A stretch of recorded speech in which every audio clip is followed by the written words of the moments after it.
My name is Samir. I'm from the Rajasthan state of India. The incident I'm going to tell you happened to one of my friend's mothers. Our story starts with the day I decided to go and visit the goddess temple outside our village. The temple was quite far. It took me about 3 hours one morning just to return home from there. While I was coming back to my house, I saw a casket being taken to the crematorium grounds, which happened to be close to the goddess temple. From a distance, I couldn't make out who the casket belonged to.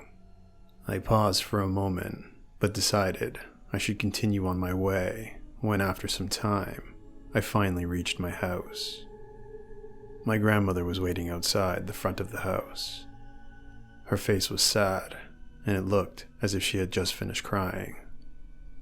She looked at me with her eyes as I got to the front of the house, and then told me that the casket I saw earlier that day belonged to one of my friend's mothers who had suddenly died. I was in shock when I came to know who it was. I had seen his mother that morning, and she was in perfect health. How could she have died so suddenly by the afternoon? My grandmother sighed and told me that my friend had lost their cow's calf that morning. The calf had run away, and his mother, worried, decided that she needed to fetch the calf, and so she went to find it, alone. It was now 1 o'clock in the afternoon, and she found herself wandering around the crematorium grounds, just outside a different goddess temple, which seemed to be in the same direction that the calf had run off to. She had spent some time searching the area around the temple, but didn't find the calf. It was getting late, and she figured she should return home and look for the calf tomorrow. She arrived home safely and seemed in perfect health. However, as soon as she returned home, she died immediately. Everyone in the town was convinced that some evil spirit must have gotten a hold of her while she had walked through the crematorium grounds. It must have been an evil spirit from that area that killed her.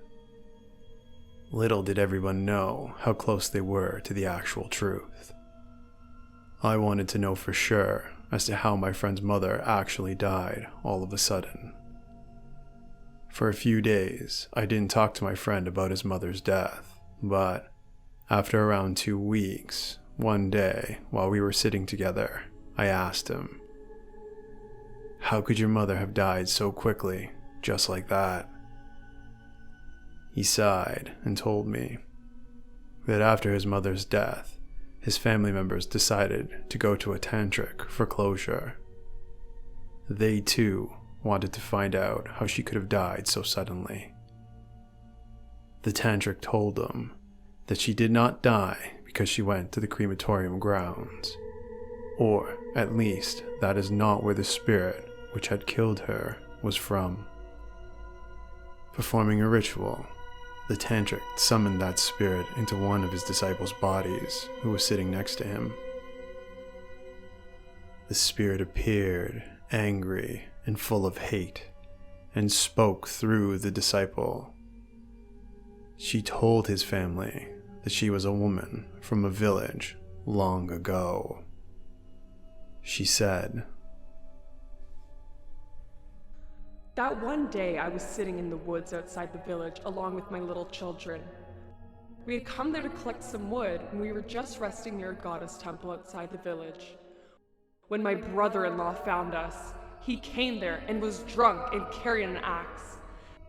As soon as he was close to me, without warning, he hit me with that axe on my neck, so hard that I had died on the spot. My little children were left there crying near my dead body. I could not be given salvation, and have been stuck here with the pain, angry and enraged at all who would disturb my place. And so, on that day, this woman came behind the goddess temple looking for her calf. I was sitting right there behind the temple. I could hear Goddess even stomp her feet to hint at her danger ahead, but she didn't listen, nor did she stop. Had she stopped right there and returned back, she could have lived. But she didn't. She came to my place, and so I possessed her body, and by the time she reached her home, I killed her. Well, friends, how'd you like today's story? Don't forget to hit that subscribe button and turn on notifications for this channel to listen each and every weekday for more real horror stories. We got a ton of amazing real horror stories, and we're dying to share them with you. So until then, stay out of the dark and stay tuned for our next video.